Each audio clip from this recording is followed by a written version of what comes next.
Today we are chatting about home for the holidays because it's seasonal. It's a seasonal thing to talk about. And why is this a test? It's not only because our family members, if you've got biological family or adopted family or long-term friends, but often it's biofam, they know how to push your buttons better than anyone on planet Earth.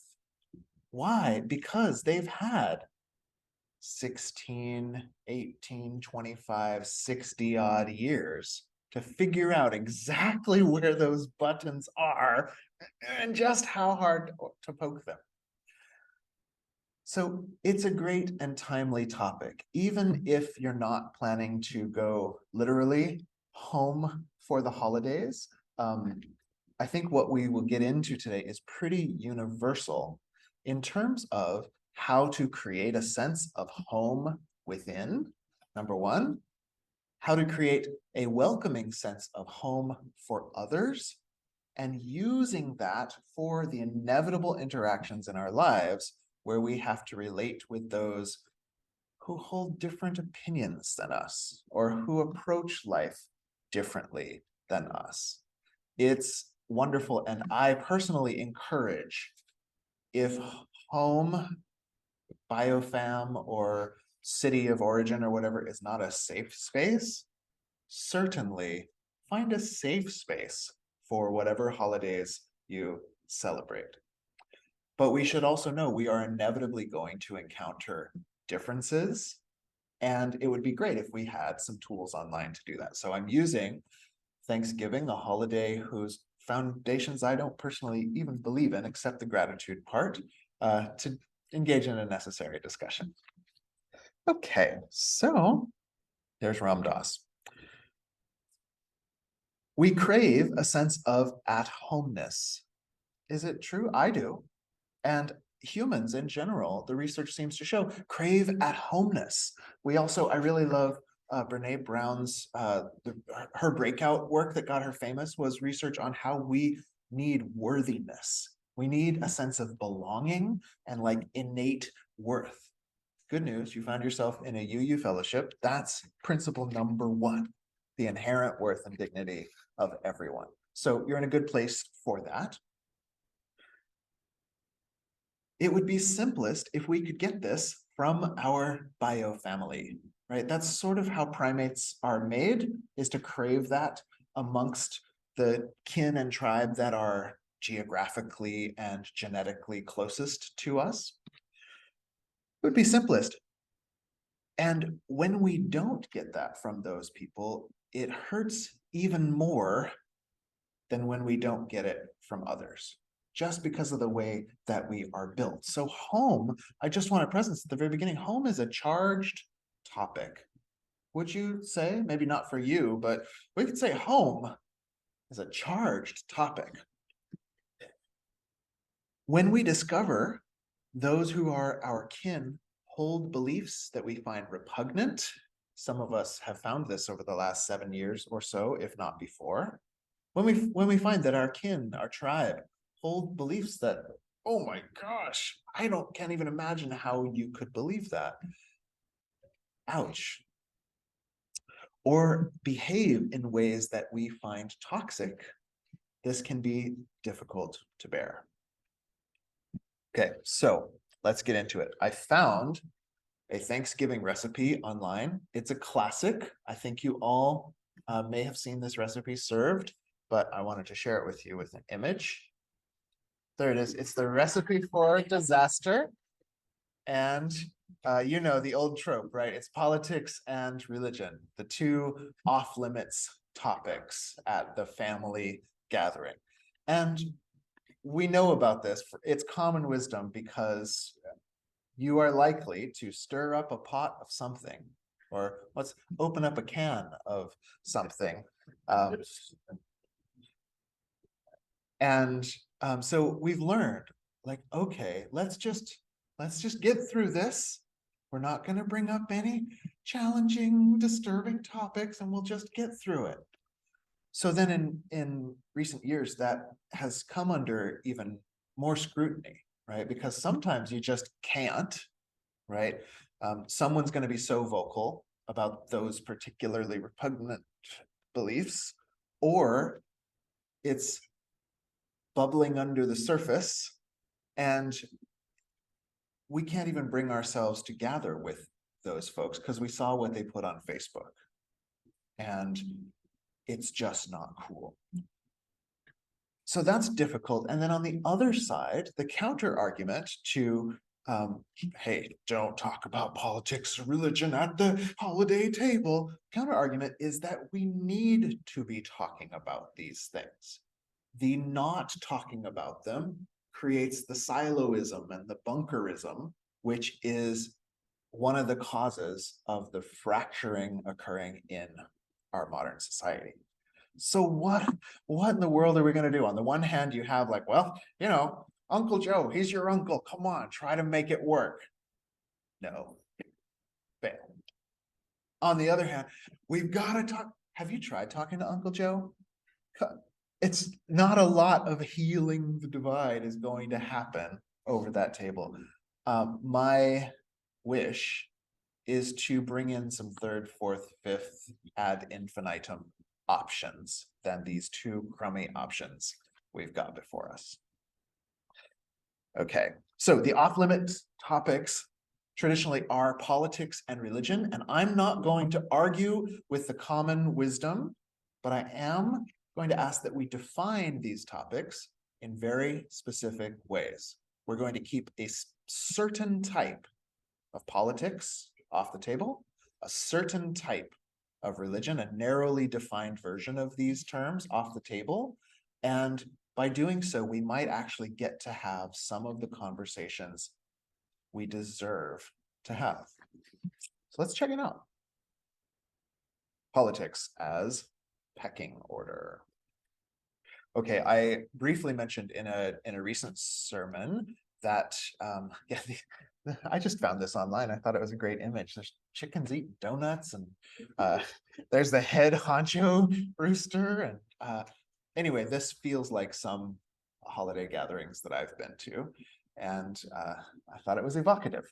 So I mentioned a few sermons ago that when I took vows as of ordination as a Buddhist, we had two main vows. My sifu said he actually had us write some of our own vows, and we went through a whole ethical training, but the two main vows were work for the benefit of all humanity. That sounds good. And don't get involved in politics. Okay, you know, and I explained a couple services back that this particular Buddhist tradition was one of the only ones that survived the Great Leap Forward in the People's Republic of China. And so they had real big reasons not to affiliate with a political party or view, because the people who did that were killed. They weren't just the regular bourgeois who were sent to re-education camps. They were actually content warning. We'll leave that part out for now. So they had a real good reason that, hey, don't get involved in politics. But as I personally have developed in my ministry, getting involved in talking about democratic processes is really important to me. Getting involved in denouncing fascism and nationalism every chance I get is really important to me. Getting a chance to talk about the Respect for Marriage Act and its merits and demerits is really important to me. And so personally, I've actually had to reinterpret that vow to not get involved in politics to apply to the definition of politics that I want to suggest to us today, which is politics as the human version of the pecking order. We're pretty blessed here at UUFLG because our democratic processes, at least in my maybe sheltered view of it, I don't know, haven't seemed to devolve into this. But have you ever been part of an HOA or a school board where they're doing a democratic process, but it's mostly about who's, you know, going to beat their chest, like who gets to tell who what the rules are? This is the version of politics that I would like to keep out of my religious practice. And I believe we must make a hard and fast rule to stay out of at the dinner table at all costs. So politics can mean many things. The politics that we need to avoid is that which is determining who gets power over whom. While most Unitarian Universalists do not consider this their version of politics, it's quite easy to unconsciously slip into this mode during a debate or an argument. It's easy to unconsciously slip into this mode during a debate or an argument. The architecture of debate itself is a zero-sum game. So just, this can be revolutionary. I don't know, it was for me when I went to like compassionate communication and heal your marriage class. How a debate is set up, how most arguments are set up, means someone has to win and someone has to lose. That's how the whole thing is set up. And so we come in and say, hey, it's time for pumpkin pie. And, you know, Aunt Sally is so stoked that nothing has erupted yet. And we're just well-meaning Unitarian Universalists, and somebody says, hey, well, what do you think about these midterm elections? And our minds are like, oh yeah, time to share our values over coffee. And we don't recognize that the structure we're stepping into is one that is set up by its nature. The moment a disagreement happens and the art of persuasion is engaged, it's set up by its nature to be a zero-sum game. Many of us hold values that would like it to be other than that, but what we need to be aware of, to be prepared, to be at home for the holidays, whatever that means to you, is that the primate architecture in your brain, the minute we're in one of these zero-sum games, it wants to win at all costs. It wants to win at all costs. And this is one of the things you can see, which can be harder to see because of a thing called my side bias. But if you really look on the internet, you will see some Christo-fascists and proto-white American totalitarian terrorists spouting off in toxic, toxic ways. And then more subtly, you'll see well-meaning liberals, number one, trying to engage them in constructive debate. That was their first mistake. But their second mistake was that then in front of all the other bystanders, they devolved into name calling. They devolved into just assuming right out the gate, oh, you're just a Russian bot. And slowly by slowly, they chisel away at that first Unitarian principle and refuse to grant this person any inherent worth or dignity. We create, from a zero-sum game, we create a negative-sum game, which means it's a lose-lose situation. Because not only do you feel bad the whole time you're name calling, number one, but you also not only don't convince anyone, but you invoke the rebound effect of cognitive dissonance. As soon as you decide to engage in primate games, come on guys, it's reindeer games, not primate games, okay? Soon as you decide to engage in primate games is the minute you start deconvincing them, even with your good arguments. So this is the problem. You know, Uncle Joe says, oh, I bet you believe in that climate change thing. And because he dehumanized you first, we feel, okay, well, game on. I should dehumanize Uncle Joe. Uncle Joe, come on, you're okay, boomer, or something as innocuous as that. But it means, if you translated it, if the captions were running across under the screen, compassionate communication translator, okay, boomer would come up as, I'm not going to listen to anything you say anymore. All of your opinions are completely invalid to me. And they hear that clear. That's why you said it. Let's be honest. Do you think that then they are the one who is going to be a bigger person and go, well, you've just invalidated all of my opinions before hearing them, but I'm going to give you a chance. Come on. And so you've been studying, you read the Drawdown book, you read Bill McKibben, you're like 350, but we're beyond that, but the International Council on Climate Change, and I've got all of this data. And you just earned yourself a chance to waste your breath and oddly convince them that climate change isn't real. Convince them that friends of mine deserve fewer rights. It's such a bummer because we just had a miserable time working against our own goals. So we gotta, perhaps in our drive to not engage in the politics of dominance, make sure we're not subtly engaging in the politics of dominance in the way we talk to a person, lest we model the exact thing we are speaking against. Okay, that was a lot of words, but I got them all out. The good news is, though, on the other hand, so this primate circuitry is really powerful, right? Have any of you noticed this? Like the minute you realize you're in a debate, the urge to like tribe polarize, it's like, it's right there. It's also very powerful in that your co-primate, your debate opponent, their mammalian brains are so good at reading subtle changes of body language and facial expression. Like in the realm of marriage, right? The Gottman Institute is great at this. So they set up cameras to look at micro expressions, and they could arithmetically, I don't know why that just came out of my mouth, but arithmetically track like who's going to get a divorce based on whose eyes made an expression of disgust for like half a second.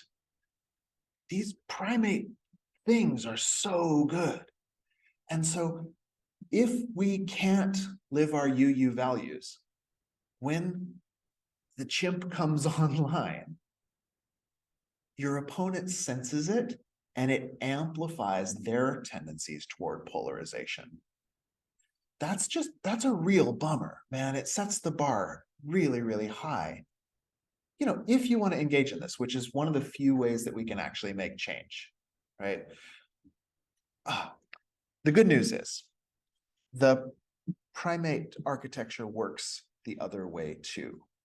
That if for a moment you suspend agenda and actively begin granting worth and dignity to the other human is there, thinking to yourself, you know, I'm sure this seems reasonable to them, instead of automatically thinking, what an idiot, right? It's just a simple switch in mantra. I'm sure this seems reasonable to them. It doesn't have to seem reasonable. It's not reasonable. But if we can grant them a little humanity, the research shows, I'm going to give you a book if you want to fact check me after this. The research shows that that's where you're more likely to change the mind and behavior of your toxic relatives, if that's something interesting to you. Okay, that's politics. What about religion? So check these notes. The research is clear, arguing with a sense of your opponent's idiocy, whether stated explicitly or merely held within, tends to mire them deeper into opposition to you. Unfortunately, this is even true when you have all kinds of great evidence to present to them. Ultimately, our political values as UUs are all about dismantling toxic hierarchies. We can't avoid political discussions forever, but I believe we must learn to share our ideas with others in ways that don't amplify the us-them zero-sum paradigm, lest we model the exact things we claim to be working to dismantle. How do we avoid this? This leads us to religion. Okay, this is one of the rare moments when a Bible quote shows up on my slides. Religion, then, in this definition, the definition I want you to watch out for, is the beliefs we hold which we cannot show evidence for. The beliefs we hold which we cannot show evidence for. Let's break that down just a little bit. Oh, in case you can't read that dark slide and you want to, it's Hebrews 11:1. Faith is the confidence of things hoped for, the evidence of things not seen. which I'm really not sure quite what that English is cumbersome. The grammar of that sentence, I'm not sure what it means, but it sort of proves my point, because it'll mean to you whatever it means to you. Okay, so the religion I think you should keep off the holiday table is the beliefs we hold, which we cannot show the evidence for. And this doesn't just mean our chosen deities, right? Like some of us really like Thor or Yahweh or Gaia, and they're invisible, right? Maybe we might argue that some of their workings are visible, that we could show that, but it doesn't just mean these type of religious beliefs, but I'm referring to the subjective experiences that brought us to those beliefs, the subjective experiences that brought us to our deeply held beliefs. It's very difficult to show another person what that subjective experience felt like, which allowed you to learn to believe these things.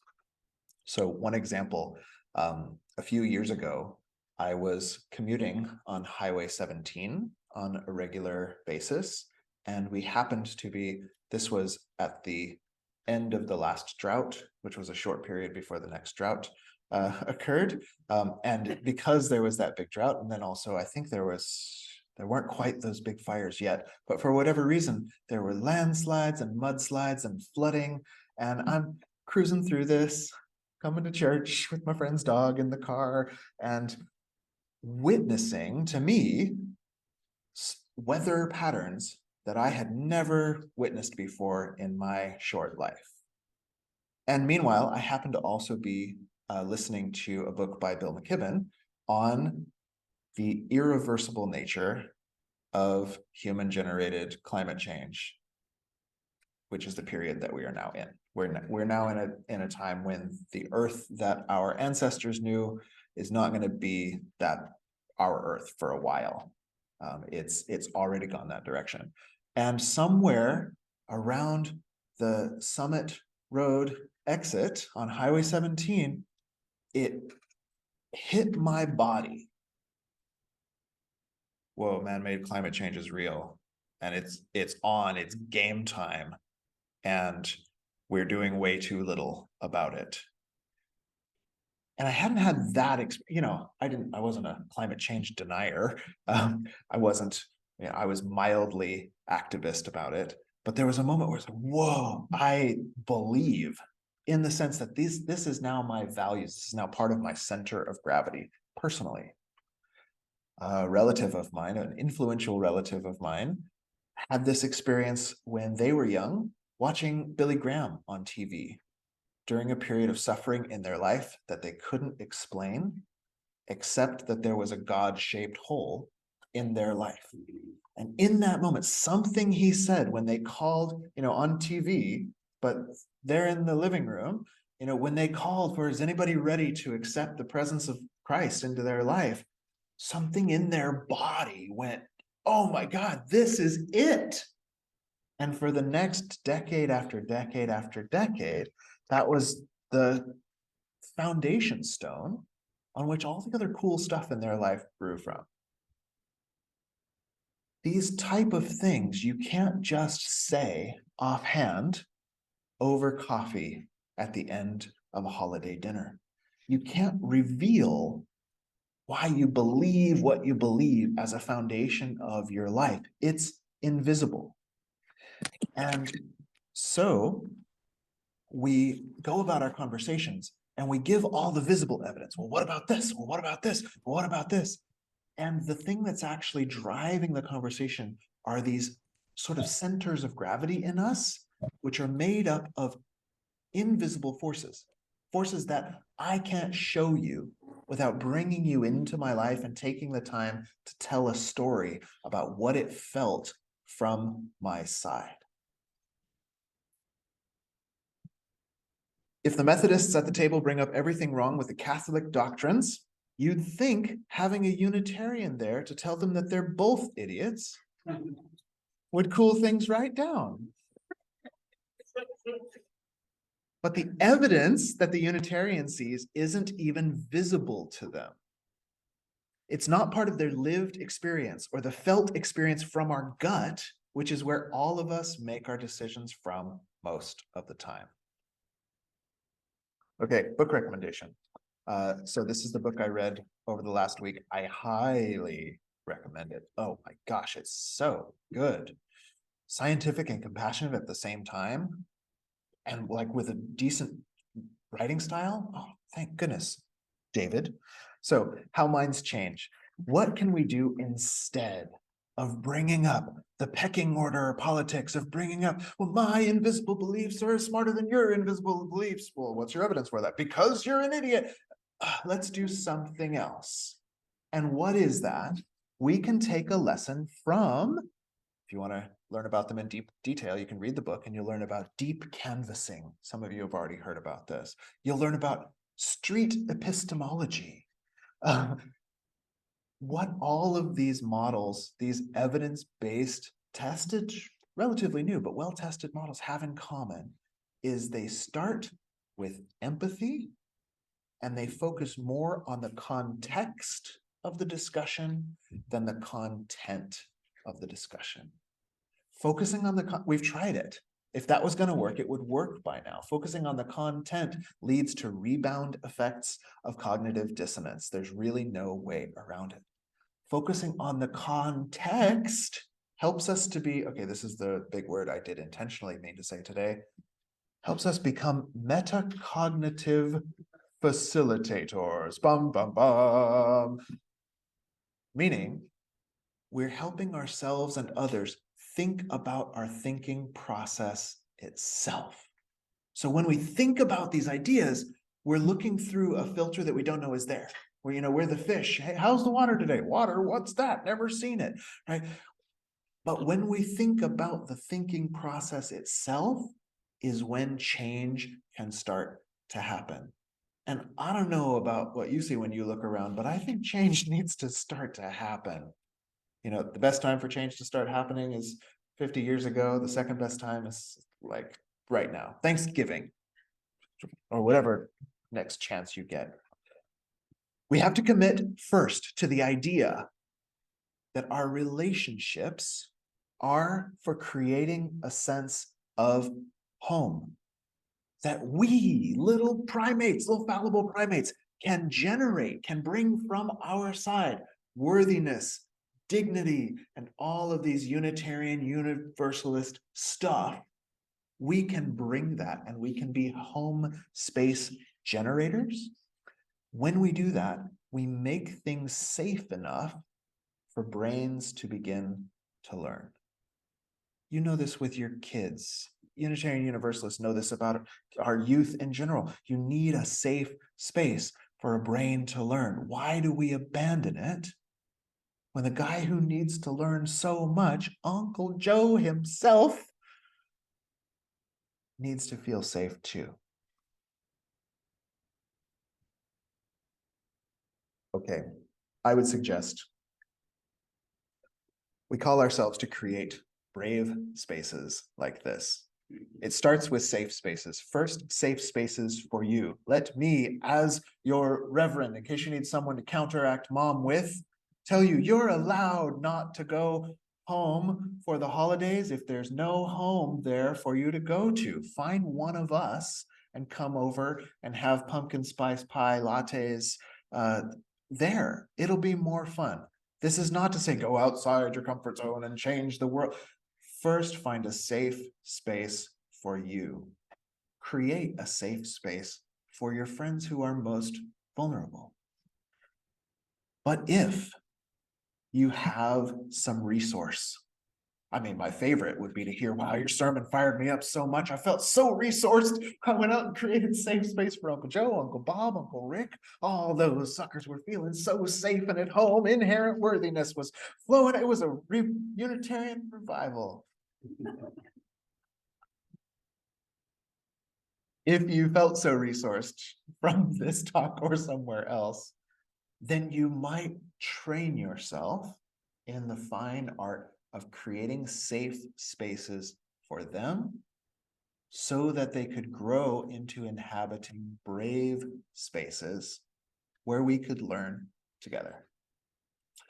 We could learn from each other's life experiences. We could learn from our mistakes.